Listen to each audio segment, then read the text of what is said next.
They cut a veteran Navy SEAL out of the will and left him with nothing but a forgotten cabin by the lake. But what no one knew, his dog had already been there before. When he arrived, something felt wrong, like the place wasn't abandoned, just waiting. And the deeper he went, the more he realized. This wasn't an accident.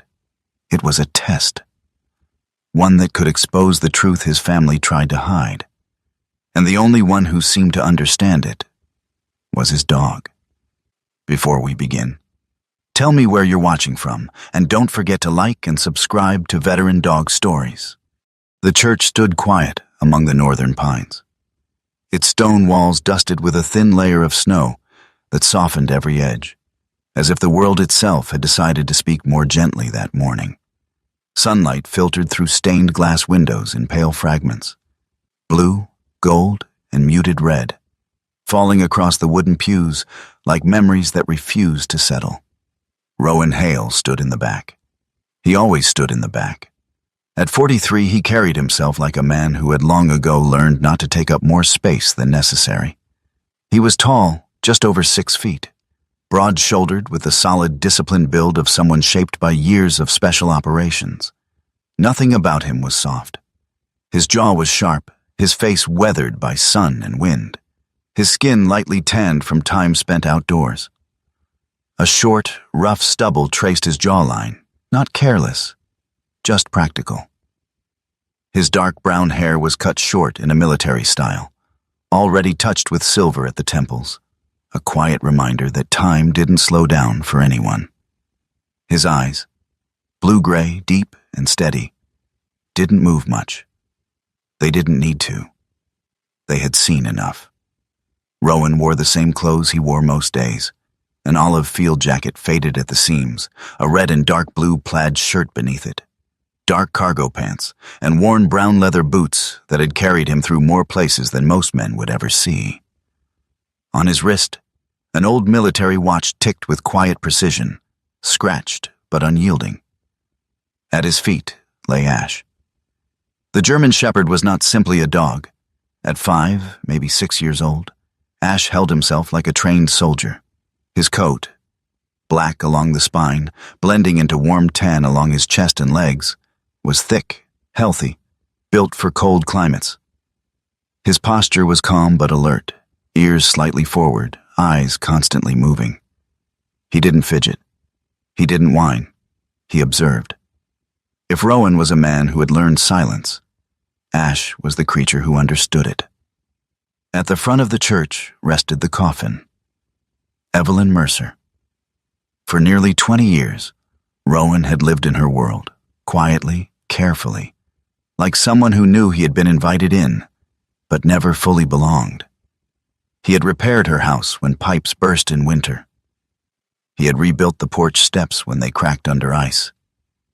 He had driven her to doctor appointments, waited in cold parking lots, stayed awake through long nights when she couldn't sleep. He had been there, always. But presence, he had learned, was not the same as being seen. In the first row sat Evelyn's family. Victor Kane was the first thing people noticed. He was in his early 50s, tall and lean with a posture that suggested control rather than strength. His face was narrow, his features sharp, his dark hair carefully styled, even for a funeral. His charcoal coat was expensive, perfectly tailored, the kind of clothing that didn't wrinkle no matter how long it was worn. His eyes were cold, not cruel exactly, but calculating, like a man who saw the world in terms of advantage. Beside him sat Marissa Vale. She was in her mid-30s, composed in a way that felt almost rehearsed. Tall, pale with sleek blonde hair pulled into a precise knot at the back of her head. Her black coat fit her like armor. Clean lines, deliberate, elegant. Her eyes were sharp, intelligent, and distant. She didn't look at Rowan. Not once. She didn't need to. In her world, he had already been measured and dismissed. The pastor's voice carried gently through the church, speaking of kindness, of memory, of legacy. Rowan listened. But the words didn't land. Grief, for him, wasn't loud. It didn't come with tears or shaking hands. It came as something quieter, a space where something used to be and wasn't anymore. When the service ended, people stood. Voices softened. Hands shook. Condolences were exchanged in careful tones. Rowan didn't move right away. Ash stood first. The dog stretched slowly, then looked up at Rowan. Not impatient, not questioning, just waiting. Rowan nodded once. They left without saying a word. A week later, Rowan sat in a polished office in downtown Briar Glen. The building smelled faintly of leather and paper, old money and older decisions. The man behind the desk was Gideon Pike, a lawyer in his early 70s. He was thin, almost fragile-looking at first glance, but his eyes betrayed a sharper edge. Silver hair combed neatly back, glasses resting low on his nose. He had the kind of presence that didn't demand attention, but held it anyway. He had known Evelyn for decades. And today, he looked tired. Rowan sat across from him, posture straight, hands resting loosely on his knees. Ash lay beside the chair, head low but eyes alert, tracking every movement in the room. Victor and Marissa sat opposite. Victor leaned back comfortably, fingers steepled, already at ease. Marissa had one leg crossed over the other, her attention drifting between the room and her phone. Neither of them looked concerned. Why would they be? Gideon opened the folder. "The last will and testament of Evelyn Mercer," he began. His voice was steady, practiced. The reading went quickly. The house, valued at over $2 million, went to Marissa. Investment accounts, retirement funds, heirlooms, all distributed with careful precision. Victor received antiques and partial control over certain financial holdings. Rowan's name did not come up. Not once. He sat still. He had expected something like this, not because Evelyn didn't care, but because he had never fit into the world those documents were written for. Still, expectation didn't soften impact. It just delayed it. Gideon paused near the end. "There is one final provision," he said. Victor shifted slightly, interested now. Marissa looked up. Gideon cleared his throat and read, "To Rowan Hale, I leave the property known as White Pine Lodge." Silence followed. Victor let out a quiet breath that might have been a laugh. Marissa tilted her head slightly, lips curving in something faintly amused. "A cabin?" she said. "That's thoughtful." Victor added, his tone smooth. "Evelyn always did appreciate simplicity." Rowan said nothing. But then Gideon continued. "My husband has lived comfortably and securely during our years together," he read, "and has never lacked for stability. Therefore, I believe this final gift is sufficient." Something shifted. Not outside, inside. Rowan didn't react outwardly. His face remained still, his posture unchanged. But the words moved through him slowly, like cold water seeping through cracks. Comfortable, secure, sufficient. He understood what that meant. He hadn't been forgotten. He had been summarized, reduced to something manageable, something small enough to fit neatly into a final paragraph. For a brief moment, something sharp rose in his chest, not anger, not even sadness, something closer to absence, like realizing a part of your life had never been real in the way you believed it was. Gideon slid a small envelope across the table. Inside was a single iron key. Ash stood. No one had given him a command. The German shepherd stepped forward, silent, controlled. His nose lowered toward the envelope. He sniffed once. Then again. His ears twitched. Something had caught his attention. Victor sighed lightly. "Is that really necessary?" Marissa barely looked up. Rowan didn't move. Ash lifted his head slightly. Then, tap, tap, tap. 3 firm knocks of his paw against the hardwood floor. The sound echoed softly in the room, and everything stopped. It wasn't the sound itself. It was the stillness that followed. Ash didn't look at Rowan. He looked at the envelope. Not curious, not playful. Focused. Like he had just recognized something. Older than the room, older than the moment itself. For a second, just one, Rowan felt something he hadn't felt in a long time. Not grief, not anger, recognition. Like a door inside him, one he hadn't realized was closed, had just shifted. Marissa rolled her eyes, breaking the silence. "It's a key," she said. "Not a revelation." Victor stood, adjusting his coat. "Well," he said lightly, "I suppose we should be grateful she left him something at all." Rowan finally reached for the envelope. His hand was steady, but not empty anymore. Ash stepped back beside him, his body settling into stillness once again. Watching. Waiting. The meeting ended quickly after that. Victor and Marissa left first. Gideon lingered a moment. His eyes rested on Rowan, not with pity, but something closer to quiet understanding. "She was careful," he said softly. Rowan met his gaze. "I'm starting to see that."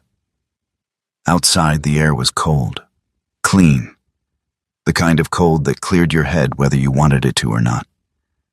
Rowan stood beside his truck for a long moment, the envelope in his hand.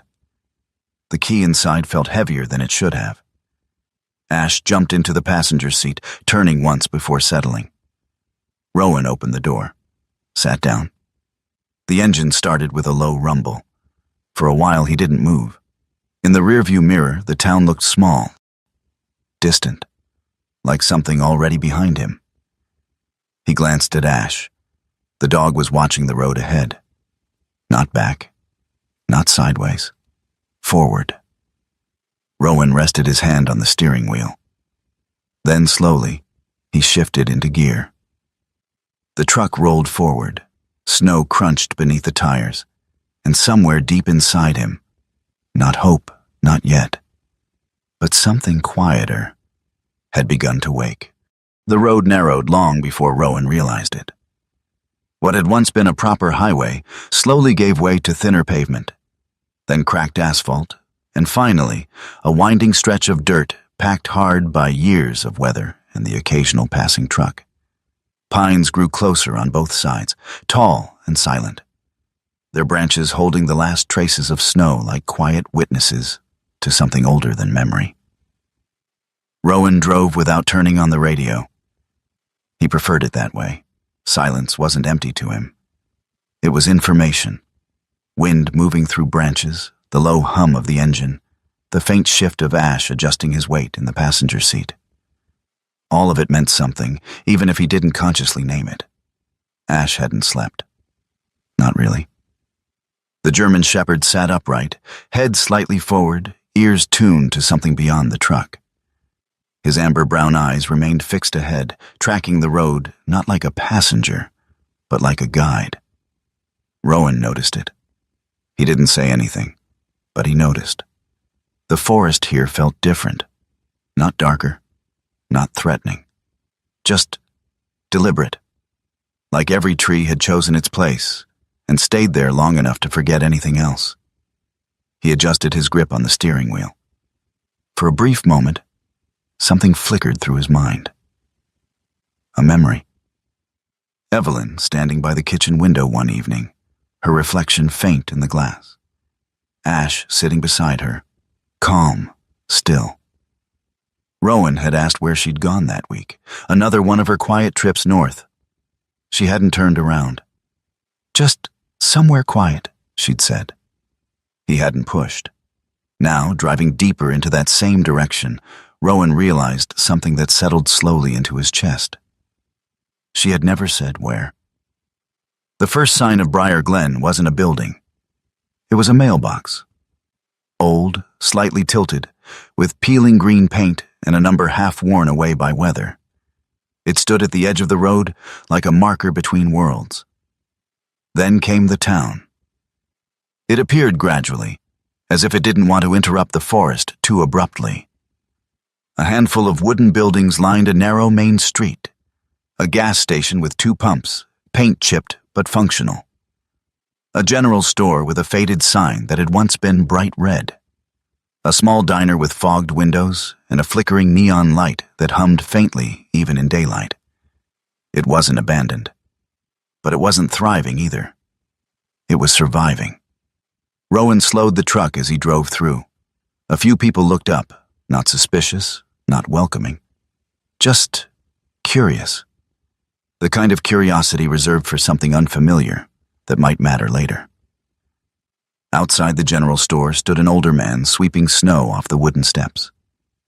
He was tall but slightly bent at the shoulders, like time had pressed down on him without breaking him. His beard was thick and white, trimmed unevenly, and his face carried deep lines etched by years of wind and work. His coat was heavy canvas, stained with sawdust and oil. His eyes, though, sharp, clear blue, the kind that didn't miss much. He paused mid-sweep as Rowan's truck rolled by. Their eyes met for half a second. The man gave a slow nod, not a greeting, recognition, without context. Rowan nodded back before he could think about it. Ash turned his head slightly, watching the man until he disappeared behind the truck. Then he faced forward again. Still focused. Still certain. White Pine Lodge didn't reveal itself all at once. The road curved once more, then dipped slightly, and the trees parted just enough for the structure to come into view. Rowan eased off the gas. The cabin stood about 50 yards from the river, built from gray stone and dark timber. Its roof sloped sharply, designed to shed heavy snow, and 2 wide windows faced the water, catching the pale afternoon light. The structure wasn't new, but it wasn't collapsing either. It held itself with quiet strength, like something that had been built to last rather than impress. Behind it, slightly off to the side, stood a long wooden building. The boathouse. Its cedar planks had weathered to a soft silver gray, the double doors closed, but intact. The frame leaned just enough to show age, but not neglect. Rowan turned off the engine. For a moment he didn't move. He had expected something forgotten, something broken. Instead, he found something, waiting. Ash didn't wait. The dog jumped down from the truck and landed lightly on the snow-covered ground. His paws made almost no sound as he began moving, not running, not circling wildly. Walking. Purposefully. He passed the front porch without hesitation, sniffed once at the edge of the steps, then continued around the side of the cabin. His tail stayed level, his posture steady, his nose low. Rowan stepped out slowly, closing the truck door behind him. Cold air filled his lungs. It felt cleaner than the air he'd left behind. Not just physically, something else. He followed Ash. The German Shepherd moved along the edge of the house, pausing briefly at a window before continuing toward the back. He didn't scratch, didn't bark, just checked, like he already knew what he would find. Rowan noticed something else then. There were no broken boards, no shattered glass, no signs of abandonment. Someone had been here, not recently, but not long enough ago to let it fall apart. Inside, the cabin smelled faintly of cedar and cold stone. Rowan stepped across the threshold, his boots echoing softly against the wooden floor. Dust rested lightly on surfaces, but not thick enough to suggest years of neglect. The room was simple. A stone fireplace, a worn leather couch, a wooden table positioned near the window overlooking the river. He moved slowly, observing. There was a cup hanging on a hook by the kitchen counter. Rowan stopped. The height, the placement. It was exactly where his hand would reach without thinking. He didn't touch it. He moved on. Near the corner of the room, a folded blanket rested neatly on a chair. Not decorative. Functional. Folded the way soldiers folded gear. Tight, efficient, precise. Rowan's chest tightened slightly. He hadn't shown Evelyn that method. Not directly. Which meant... He didn't finish the thought. Ash moved through the rooms, silent, focused. He entered each space briefly, sniffing low, tail moving slowly, not excitement, but recognition. Then he stopped. The back of the cabin, near the secondary kitchen space. He stood still. Rowan watched as Ash lowered his head. The dog inhaled slowly, deeply, as if pulling something out of the wood itself. Not a surface scent. Something older. Something that had settled deep into the grain. Ash's ears shifted forward. His body went still. Then, very slowly, he stepped to the left. Exactly 2 steps. He stopped again, looked down, and for the first time since arriving, Ash hesitated. Not uncertainty, not fear, something else. Like a memory that didn't fully belong to him, but he was trying to reach it anyway. Rowan felt it. That same strange pull in his chest, not logic, not reason, but something quieter. Something that said, this place didn't just exist before you arrived. It expected you. Ash lifted one paw. Not to strike. Not yet. He pressed it lightly against the floor, then pulled it back. Waiting. Rowan stepped closer. The wood beneath his boots felt solid until it didn't. There, a slight give, almost unnoticeable. He crouched down, running his fingers along the seam between 2 boards. The difference was subtle, but once felt, it couldn't be ignored. He exhaled slowly. Ash, he murmured. The dog sat back, watching him. Not excited, not impatient, just certain. Rowan pressed down. The board shifted slightly. Not enough to open, but enough to confirm. Something was there. Hidden. Deliberately. He didn't open it. Not yet. Instead, he sat back on his heels. His eyes moved across the room again. The cup. The blanket. The positioning of everything. This wasn't a place Evelyn had owned. It was a place she had used. Lived in. Prepared. Rowan leaned back against the cabinet behind him, his hand resting unconsciously on his knee. For years he had believed something simple. That Evelyn had lived her life in that house. With him. But now he saw the edges of something else. Another life. One she had never shown him. Not because she didn't trust him, but because maybe she needed him to find it himself. Ash shifted slightly, lying down beside the spot on the floor, guarding it. Rowan looked down at the dog. For the first time since the funeral, he didn't feel like a man who had lost everything. He felt like a man who had just stepped into the beginning of something he didn't yet understand. Outside, the river moved quietly, unseen, uninterrupted. And inside the cabin, something long buried was waiting to be uncovered. Rowan didn't open this floorboard immediately. He sat there for a long moment, crouched beside the hidden seam, his fingers still resting against the wood as if it might disappear if he moved too quickly. The cabin was quiet around him. The kind of quiet that didn't feel empty anymore. It felt occupied by something he couldn't name. Ash lay beside him, head resting low but eyes alert, waiting. Rowan exhaled slowly, then slid his fingers beneath the loosened plank and lifted. The board came up with a soft resistance, wood shifting against wood, revealing a narrow hollow beneath. Inside lay a cylindrical metal tube, dull silver, about the length of his forearm.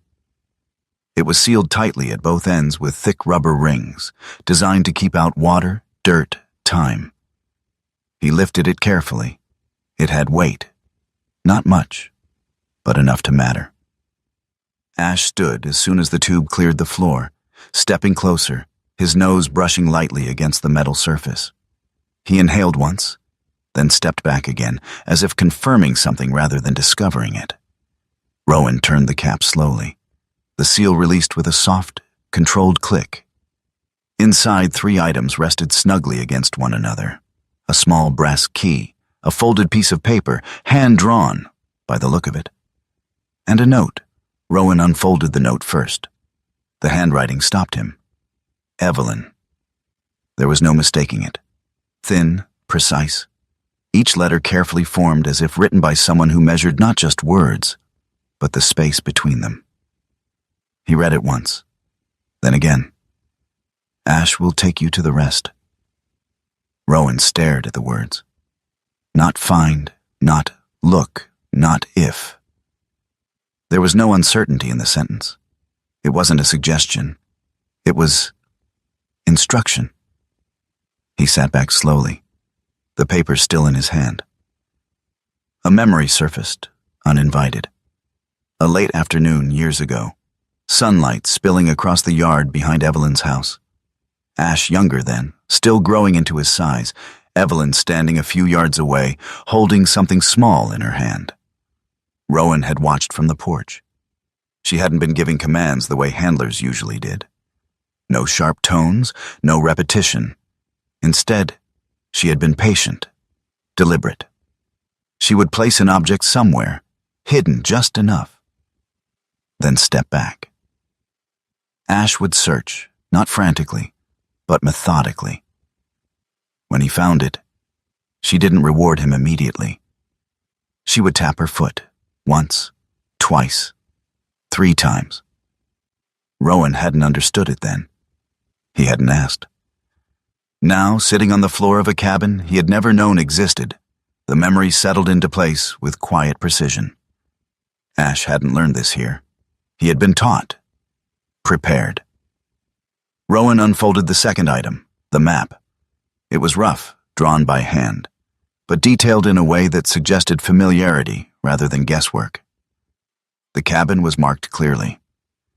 The river curved along one side, its bends sketched with confident lines.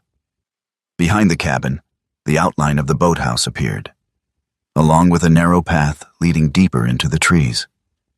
A small mark, just a square, sat near the back wall of the boathouse.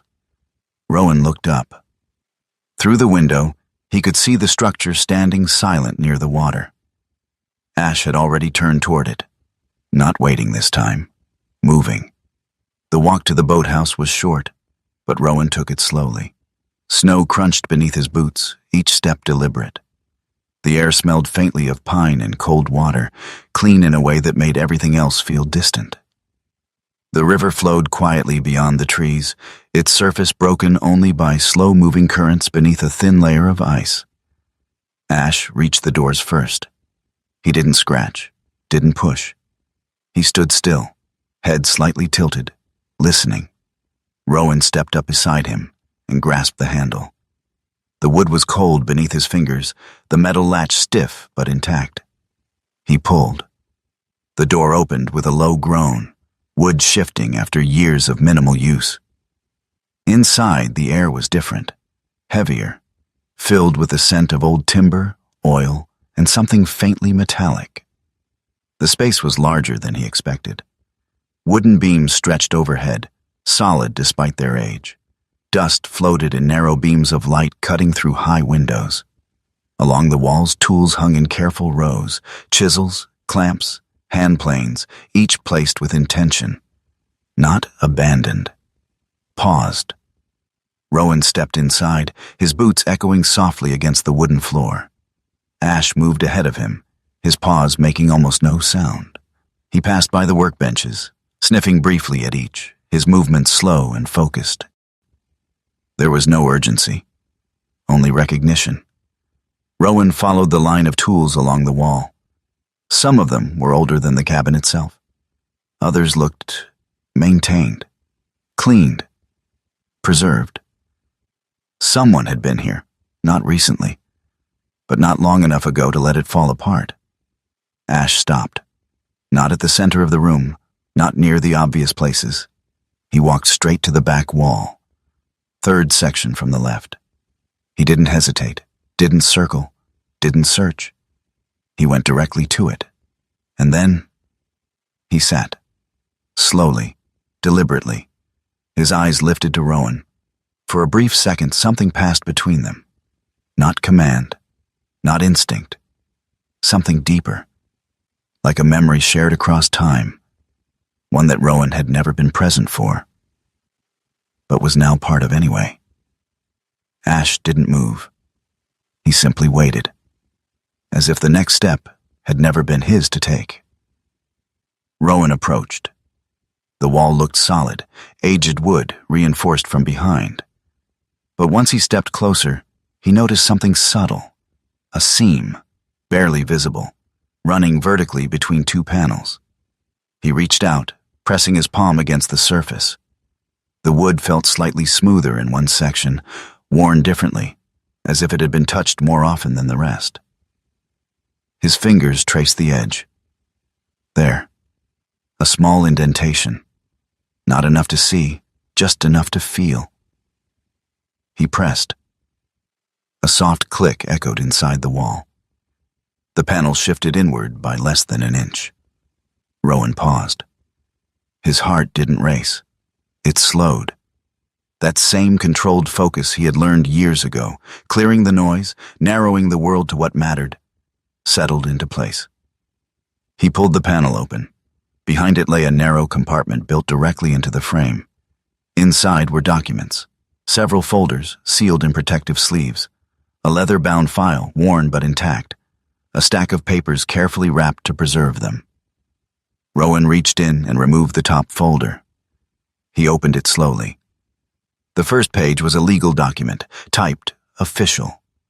The title read, North Timber Passage Trust. Rowan's eyes moved across the page, scanning, processing. Dates, signatures, property descriptions. The document had been established over 12 years ago, long before the last years of Evelyn's life, long before any of this had touched him directly. He flipped through the pages. The scope widened with every sheet. Land parcels along the river, the cabin, the boathouse, sections of forest, access rights to old transport routes once used for timber and small watercraft. It wasn't just a property. It was a system, a structure designed to hold something together. Rowan turned to the final page. At the bottom, beneath a series of legal confirmations, one line stood alone. Primary beneficiary, Rowan Hale. He stared at it for a long time. The silence in the boathouse deepened, pressing in around him. He had spent years believing something simple, that he had been allowed into Evelyn's life, temporarily, conditionally, that he had been an addition, something that could be removed without consequence. But this wasn't an afterthought. This had been built, prepared, protected, for him. Rowan lowered the document slowly. His hand tightened slightly around the edge of the paper. Not anger, not confusion. Something else.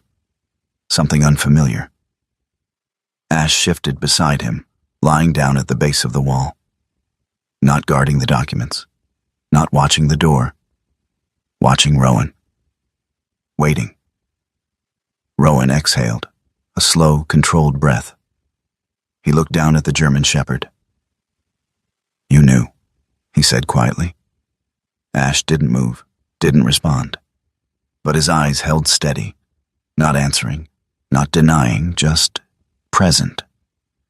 Rowan leaned back against the wall, the documents resting loosely in his hands.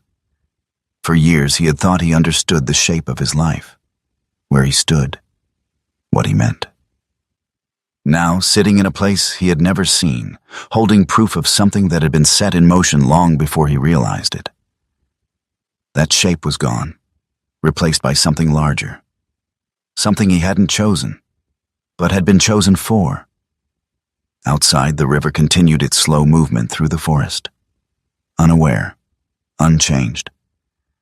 Inside, Rowan Hale sat in the quiet of a forgotten boathouse and understood, for the first time, that he had never been written out of the story. He had just been placed somewhere else. Morning came differently at White Pine Lodge. It wasn't loud. It didn't rush. It unfolded slowly, like the forest itself was waking up one breath at a time. Pale sunlight slipped through the tall windows, stretching across the wooden floor in long, quiet lines. Outside, the river moved beneath a thin crust of ice, its sound low and steady, like something thinking rather than flowing. Rowan Hale was already awake. He sat at the edge of the bed, boots on, elbows resting loosely on his knees, staring at nothing in particular. Sleep had come, but lightly. The kind that rested the body, but left the mind walking in circles. On the table beside him lay the documents. North Timber Passage Trust. He hadn't closed them. He hadn't put them away. It felt wrong to hide something that had been hidden for so long already. Ash lay near the door, stretched out but not fully relaxed. His ears flicked at small sounds, the wind against the roof, a branch shifting outside. When Rowan stood, Ash lifted his head immediately, watching him with quiet focus. "You coming?" Rowan said under his breath. Ash stood. Of course he was. The town looked different in daylight. Not brighter, just clearer. Rowan drove slowly down the main road, the truck tires crunching softly over packed snow. A few people were already moving, opening shops, clearing walkways, starting routines that didn't wait for anyone's story to settle. He parked near the small bakery. The bell above the door chimed softly as he stepped inside, bringing a gust of cold air with him. Warmth followed almost instantly, thick, comforting, filled with the scent of fresh bread, cinnamon, and something sweet baking in the back. Behind the counter stood a woman Rowan hadn't met before. She was in her late 60s, short but sturdy, with a round face softened by years of quiet kindness. Her gray hair was pulled back into a loose bun, a few strands escaping around her temples. Her eyes, light brown, almost golden in the morning light, held the kind of awareness that didn't come from curiosity, but from experience. "Mabel Quinn," she said before Rowan could speak, wiping her hands on a blue apron dusted with flour. Her voice was warm, steady, like she'd been expecting him long before he arrived. "You must be Rowan." He nodded once. Mabel studied him for a second, not rudely, not suspiciously, just measuring something deeper than appearance. "She waited," Mabel said softly, almost to herself. Then, louder, "Coffee?" Rowan hesitated, not because of the offer, because of the first sentence. "Who?" he asked, even though he already knew. Mabel gave a small smile. "Evelyn," she said, "that woman didn't do anything halfway." She poured the coffee without asking again, sliding the cup across the counter. Rowan took it, the heat settling into his hands in a way that felt grounding. Ash lay down near the door, watching the room. Not guarding. Just present. Mabel leaned her elbows lightly against the counter. "She didn't talk much about you," she said. "Not directly, but she talked enough." Rowan frowned slightly. "Enough for what?" Mabel's smile didn't change. "Enough for us to know you'd come." Later that morning, Rowan found the man he had seen the day before. Outside a long, low building near the edge of town, where stacks of old timber lay covered in snow, stood the same older man with the white beard. He was splitting wood with slow, deliberate swings of an axe. Each movement was controlled, not fast, not weak, just efficient, the kind of rhythm that came from decades of doing the same work. He paused when Rowan approached. Up close, the man looked older than Rowan had first thought. Early 70s, maybe. His beard was thicker than it had seemed from a distance, uneven, but clean. His hands were large, scarred, the knuckles worn from years of labor. "Calvin Rhodes," he said, planting the axe into a log and wiping his hands on his coat. His voice was rough but steady. "Rowan Hale." They shook hands. Calvin's grip was firm. Not a challenge, a confirmation. "You opened the place," Calvin said, nodding slightly toward the direction of the lodge. Rowan didn't ask how he knew. "You've been there," Rowan said instead. Calvin gave a quiet chuckle. "Been taking care of it longer than you think." Rowan's eyes narrowed slightly. "How long?" Calvin looked off toward the trees for a moment. 10 years, he said. Maybe a little more. That landed heavier than Rowan expected. "Evelyn hired you?" Calvin nodded. "Paid me every winter. Said the place needed to stay ready." He shrugged lightly. "Didn't ask questions. Didn't need to." Rowan stood still. 10 years. That meant Evelyn had been building this, long before anything in their life had changed. "Why?" Rowan asked. Calvin looked back at him. "Guess you'll have to figure that out yourself," he said. Not evasive, just honest. Ash, who had been standing quietly at Rowan's side, suddenly moved. Not fast, but with purpose. He walked a few steps toward Calvin, then stopped. Calvin didn't flinch, didn't step back. Instead, he crouched slowly, lowering himself to Ash's level. For a moment, neither moved. Man and dog, studying each other. Then Calvin reached out, not to pet, not to command, just to offer his hand. Ash stepped forward, sniffed once, twice, and then he leaned his head just slightly into Calvin's palm. Rowan felt it immediately, that quiet shift. Ash didn't trust easily, not like that, not without reason. Calvin didn't smile, but his eyes softened. "She brought him here," he said quietly, almost as if remembering something he hadn't thought about in years. Rowan didn't speak, because now he knew. Ash hadn't just been trained, he had been brought back, again and again. Rowan met Lena Brooks just past noon. She arrived in a Forest Service truck, tires kicking up light snow as she pulled to a stop near the edge of the road. When she stepped out, she moved with a kind of confidence that came from knowing exactly where you were at all times. She was in her mid-30s, lean and strong, her posture balanced, alert. Her chestnut brown hair fell just past her shoulders, slightly wind-tangled, and her skin carried the faint tan of someone who spent more time outside than in. Her moss-green Ranger parka was worn, but well-kept. Layered over a gray sweater and dark outdoor pants, her eyes were sharp, not unkind, just observant. "You're Hale," she said, walking up without hesitation. Rowan nodded. "Lena Brooks, Forest Service." He shook her hand. Her grip matched his, firm, direct. "No nonsense," she added. "Good. Saves time." Rowan almost smiled. Almost. "You know about the land?" she asked. "I'm learning," he said. Lena glanced toward the trees. "That land isn't just property," she said. "People think it is. They're wrong." "How so?" She folded her arms. "That stretch along the river? It's the last intact corridor for miles.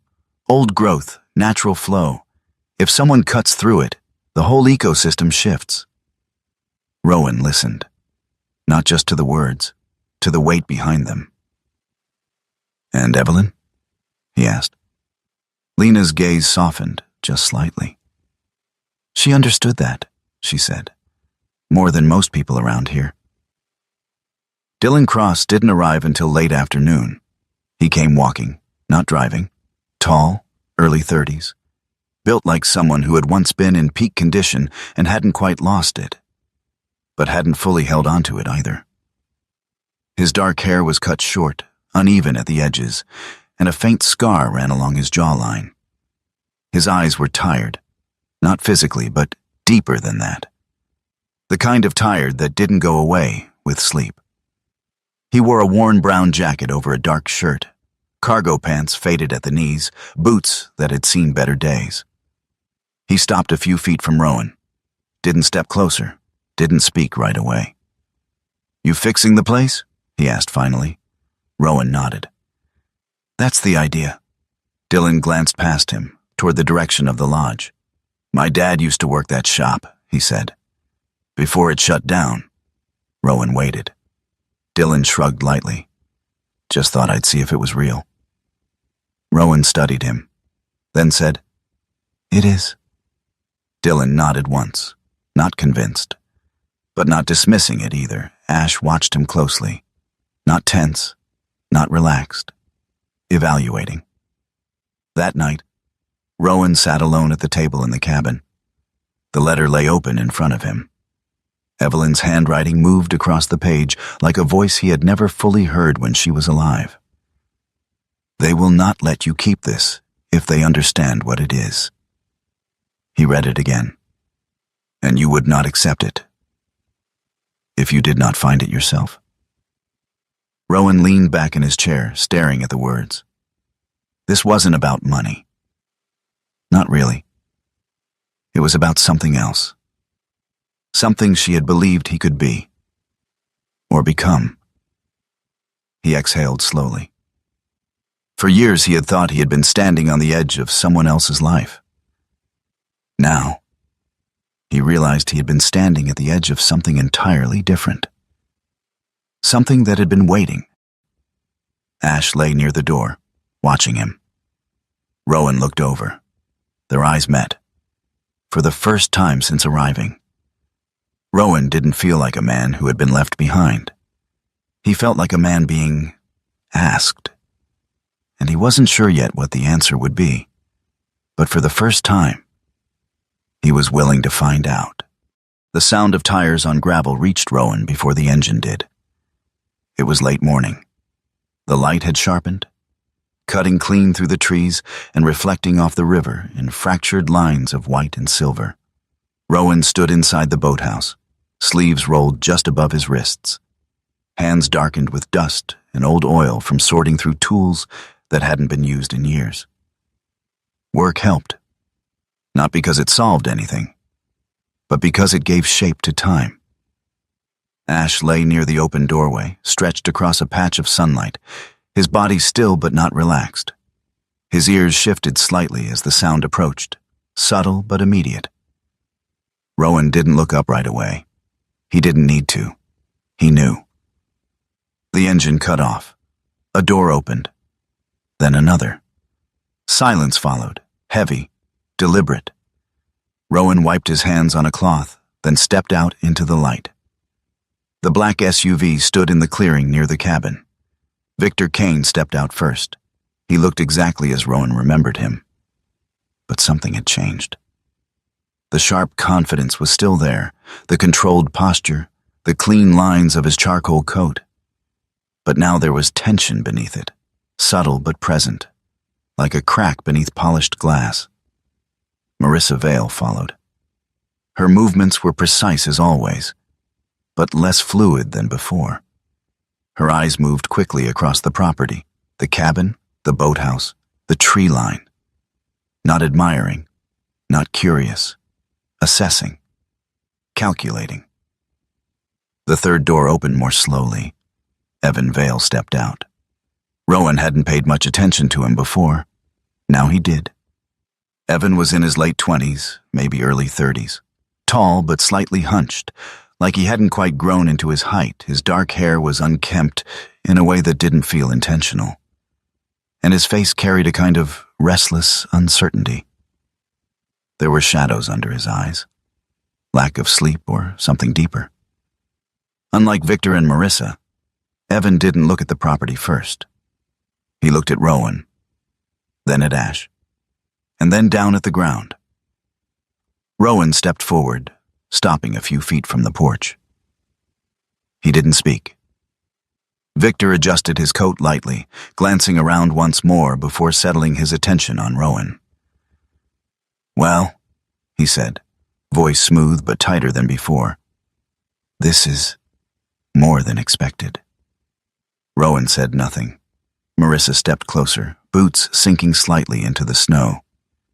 "We underestimated it," she said plainly. "That won't happen again." There was no apology in her tone, only correction. Victor clasped his hands loosely behind his back.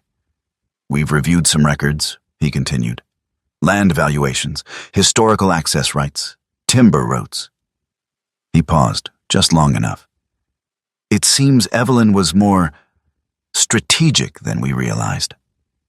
Rowan watched him, not reacting, just listening. Victor's eyes sharpened slightly. "So," he said, "we're here to discuss a fair resolution." Rowan's brow moved almost imperceptibly.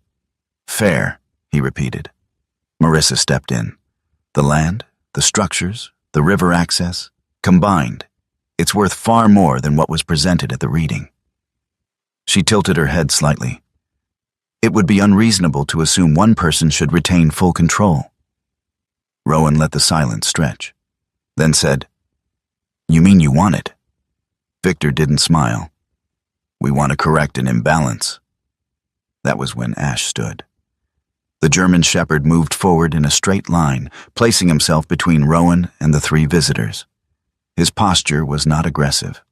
No raised fur, no bared teeth, just stillness, solid, unmoving. His gaze moved slowly from Victor to Marissa, then to Evan. Evan shifted his weight slightly, almost stepping back before catching himself. Victor didn't move. He looked down at the dog, then back up at Rowan. "You might want to—" He didn't finish. Because Ash didn't move. Not an inch. Victor took one step forward. Not aggressively. Just enough to test the space. Ash lowered his head slightly. Not in threat. In alignment. And then he lifted his paw. Not striking. Not yet. He brought it down once. A firm, controlled contact with the wooden step of the porch. The sound was not loud, but it carried. Something about it didn't feel like a warning. It felt like a mark. A line drawn. A boundary recognized before it was crossed. Evan's breath caught slightly. Rowan noticed. Victor paused. For the first time since arriving, he hesitated. Rowan stepped forward then, placing a hand lightly against Ash's shoulder. Not to move him, just to acknowledge him. "It's fine," Rowan said quietly. Ash didn't step aside. But he didn't move forward either. He held position. Rowan reached into the satchel slung over his shoulder and pulled out the documents. The folder was worn now, edges softened by use. He opened it calmly, flipping past the initial pages until he reached the core of it. "North Timber Passage Trust," Rowan said. Victor's eyes flickered. Marissa leaned slightly closer. Rowan turned the pages, laying them out across the small wooden table on the porch. "Established 12 years ago," he continued. "Assets transferred gradually. Protected under independent legal structure." Marissa's voice sharpened. "That doesn't change inheritance rights." Rowan looked at her.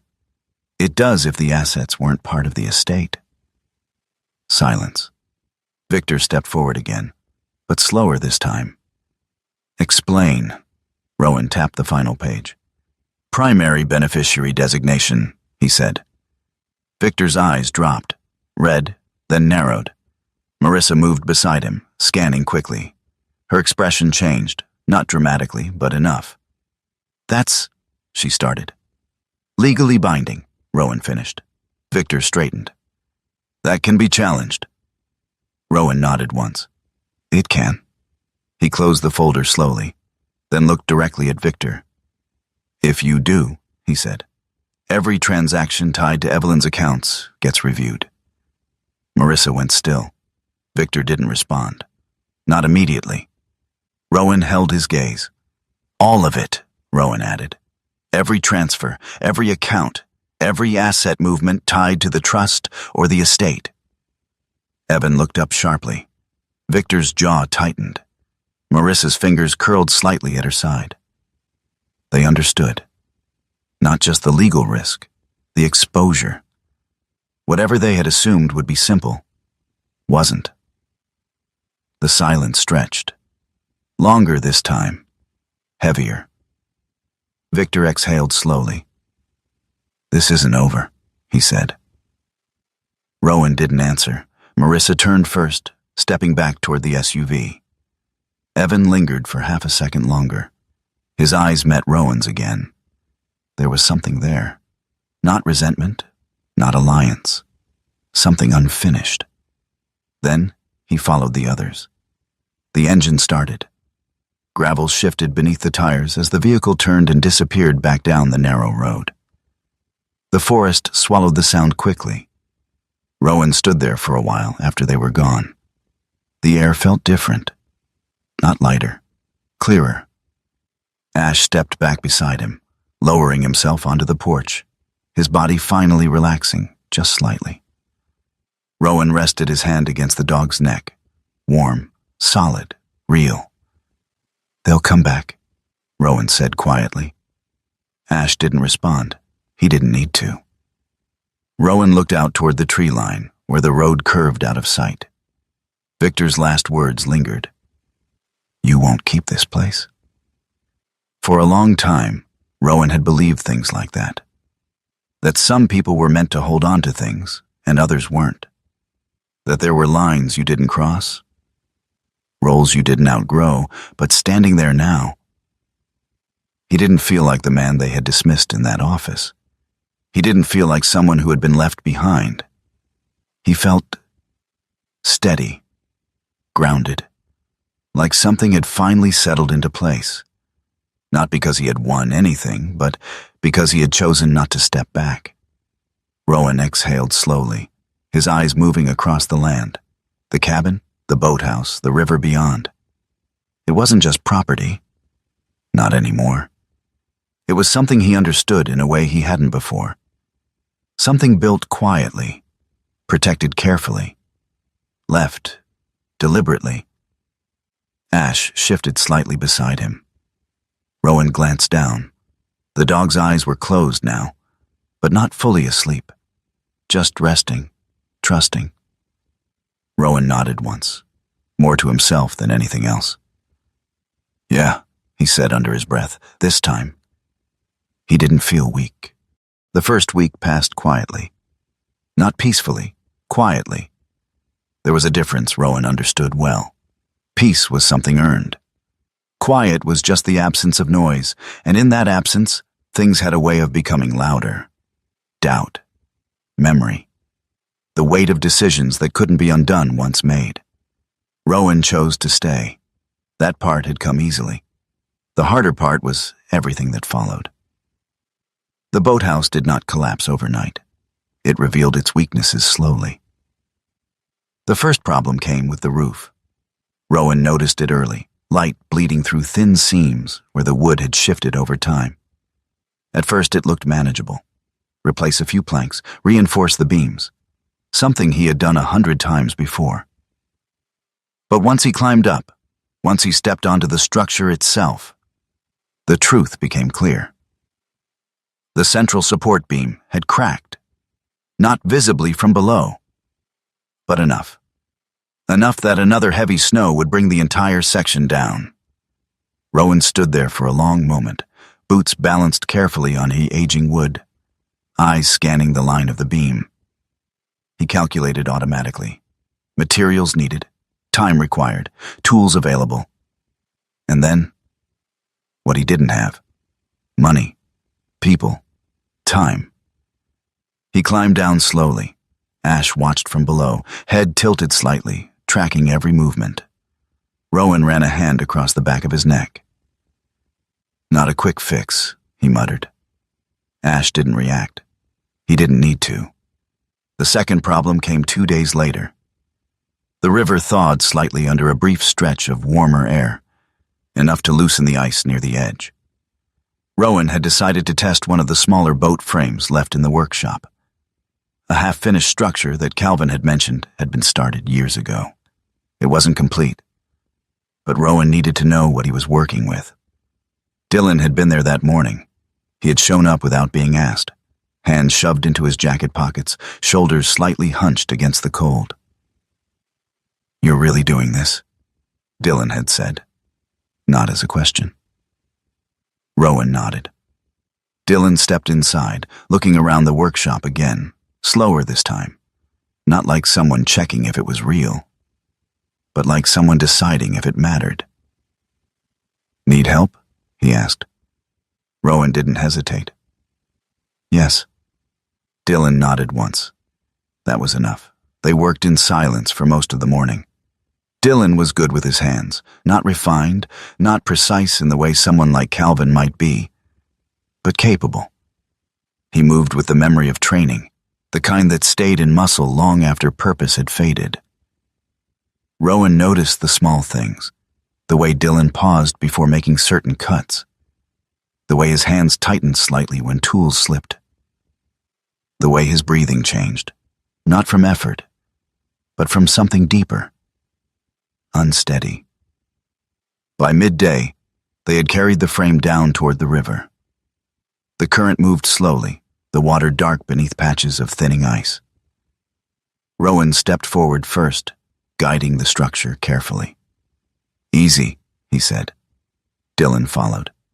They lowered the frame into the water. For a second, it held. Balanced. Floating. Then the left side shifted. A crack split through the wood, sharp, sudden. The frame collapsed inward, one side sinking as the other twisted out of alignment. Water rushed in. The structure folded into itself like something that had never been meant to hold weight in the first place. Dylan stepped back quickly. "Damn it," he muttered. Rowan didn't move. He watched the remains drift slightly before catching against the edge of the ice. Failure didn't surprise him, but it still landed.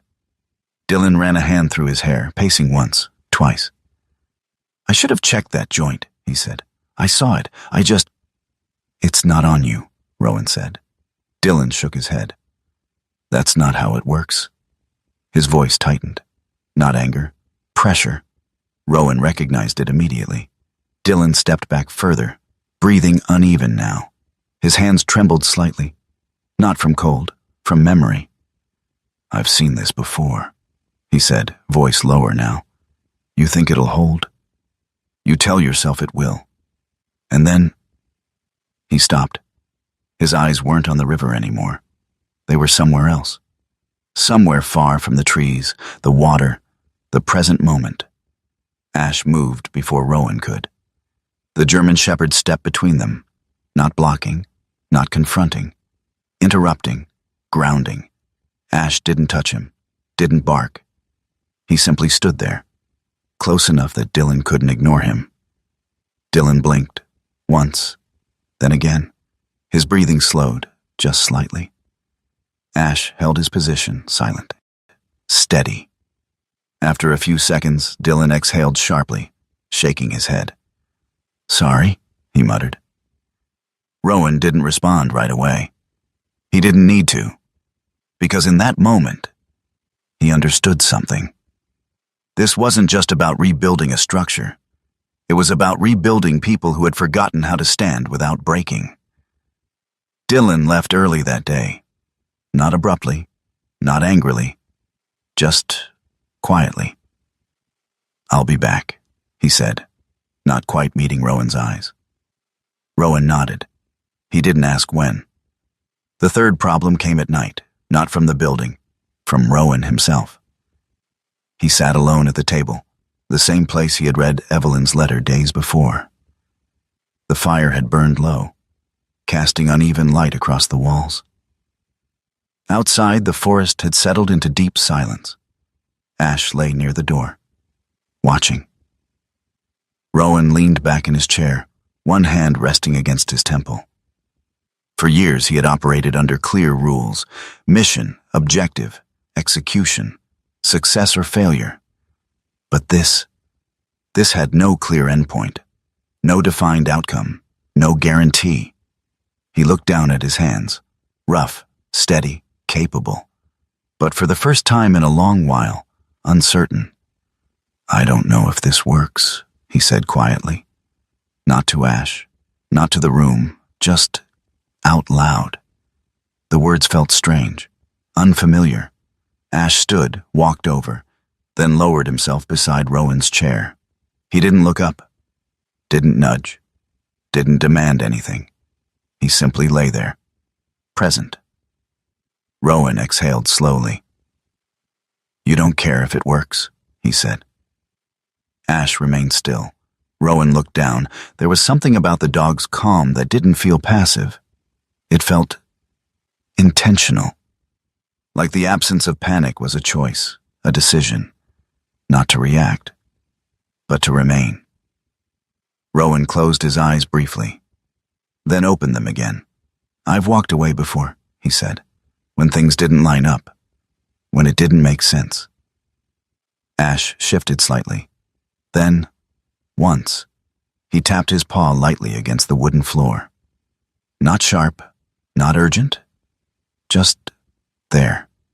A single quiet contact.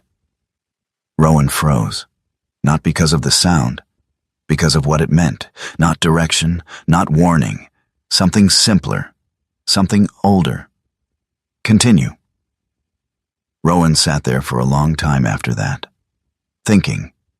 Not about the past, not about Evelyn, not even about the trust, about the next step, just the next one. Not the whole path, just forward. The next morning, he started with the roof, no plan beyond what he could do with what he had.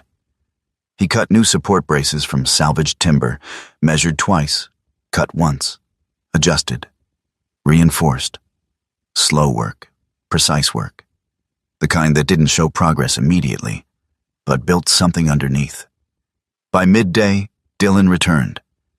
He didn't say anything when he walked in, just picked up a tool, started working. Rowan didn't comment, didn't need to. By late afternoon, another figure appeared. A younger man this time, mid-20s, lean, with dark hair that fell into his eyes and hands that looked unused to heavy work.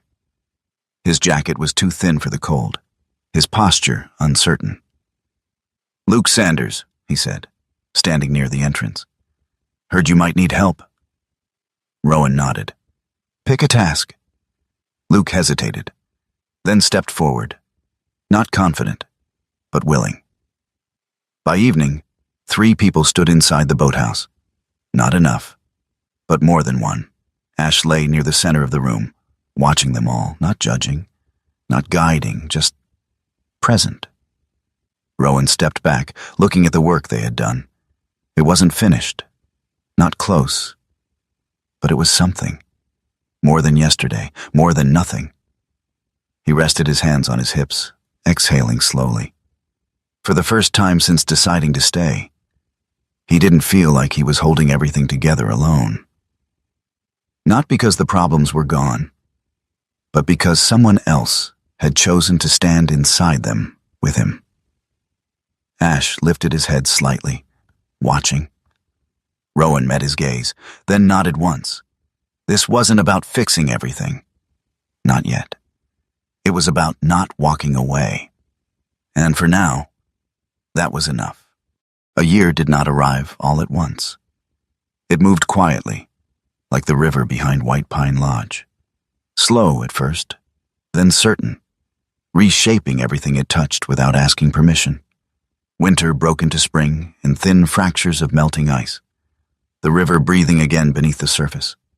The forest shifted from pale stillness to deep green, the pines shedding their silence for wind and birdsong. Summer came with long light and the steady rhythm of work. Autumn followed, golden sharp, reminding everyone that time did not wait. And through it all, the boathouse did not fall. It changed. By the time the next winter returned, the structure no longer looked like something forgotten. It looked used, alive. The roof held firm, reinforced with beams Rowan had cut and placed by hand. The doors opened cleanly now, no longer resisting with age. Inside, the workshop carried a different kind of weight. Not decay, but purpose. Tools no longer rested in silence. They moved. Dylan Cross stood near the central workbench, sleeves rolled, hands steady as he guided a plane across a length of cedar. His posture had changed over the months. Not entirely, but enough. The tension that once sat in his shoulders had eased, replaced by something quieter. Focus. He still had moments. Days when his hands paused too long, when his eyes drifted somewhere beyond the present. But he didn't leave anymore. He stayed. Luke Sanders worked across from him, measuring twice before each cut, his earlier hesitation replaced by careful determination. He was still learning, still unsure at times, but his movements carried intention now. He belonged to the work, even if he didn't fully realize it yet. Outside, the yard no longer sat empty. Footprints crossed the snow in multiple directions. Stacked timber rested under covered frames.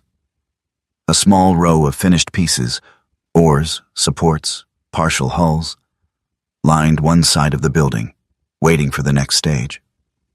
It wasn't a factory. It wasn't even efficient. But it was real. And in Briar Glen, that mattered more. The town had changed too. Not dramatically, not in ways that would make headlines or draw attention from outside, but enough. Enough that people noticed. The diner stayed open later now. The lights inside no longer flickered as often. The general store carried more supplies, not because business was booming, but because someone believed it might. And Mabel Quinn's bakery, it had never smelled richer. On certain mornings, Rowan would step inside and find more people than seats, hands wrapped around cups of coffee, voices low but present. They talked about small things, weather, repairs, work. But beneath it, something else had returned, expectation. That night, the town gathered by the river.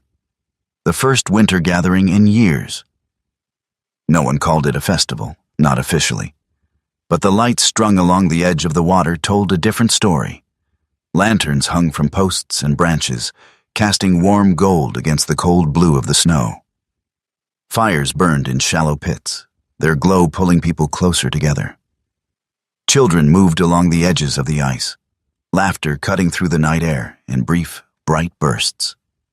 Rowan stood on the porch of White Pine Lodge, looking down at it all. He didn't join immediately. He observed. The way he always had. His posture remained the same, steady, controlled. But something in his expression had shifted. Not softer. Not exactly. Lighter. The kind of light that didn't come from happiness, but from understanding. Behind him, the cabin stood warm, firelight flickering through the windows. Ahead, the town moved. Alive. Ash stepped onto the porch beside him. The German Shepherd had changed too, but less visibly. His coat remained thick, his posture disciplined, his movements precise. But there was something in the way he carried himself now. Less alert for danger, more aware of presence. He moved closer to Rowan and sat, not facing the town, facing him. Rowan glanced down. "You see it?" he asked quietly. Ash didn't move, but his eyes held steady. From the river below, a voice carried upward. "Rowan!" He turned. It was Dylan, standing near the fire, one hand raised, the other holding a cup. Not calling for help, not asking for direction, just calling. Rowan hesitated. For a brief second, the old instinct surfaced. Stay back, observe. Don't step into something that could change. Ash stood, not moving toward the voice, moving toward Rowan. He stepped closer, just enough that his shoulder brushed lightly against Rowan's leg. Not pushing, not guiding, just present. Rowan exhaled, and in that moment, he understood something that had taken him a year to reach. He wasn't being asked to lead. He wasn't being asked to fix everything. He was being asked to stand where he was needed. Nothing more, nothing less. Rowan stepped off the porch. The snow crunched beneath his boots, each step measured but no longer hesitant. The distance to the fire wasn't far. But it felt different. Each step carried weight, not from burden, from choice. Dylan handed him the cup without saying anything. Rowan took it. Warm, simple, real.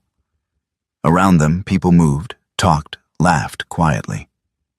Calvin stood near one of the lantern posts, his thick coat dusted with snow, speaking with Lena, who had her arms folded against the cold, but her posture relaxed. Mabel moved between groups, passing out food, her voice carrying warmth even in the cold night. Luke stood slightly apart, listening more than speaking, but present. All of them connected, not by plan, not by design, but by something that had grown slowly, piece by piece. Rowan stood there for a while, saying little. He didn't need to fill the silence. He had learned that long ago. But this silence, it wasn't empty. It was shared. Later, when the crowd began to thin and the fires burned lower, Rowan returned to the porch. The river reflected the last of the lantern light, the surface moving slowly beneath the cold. Ash followed. He sat beside Rowan again, this time facing outward. For a long moment, neither moved. The night settled around them. Cold, still. Complete, Rowan rested his forearms on the railing, his gaze drifting across the land. A year ago, he had stood in a church, listening to words that had reduced him to something small. Something replaceable. Something unnecessary.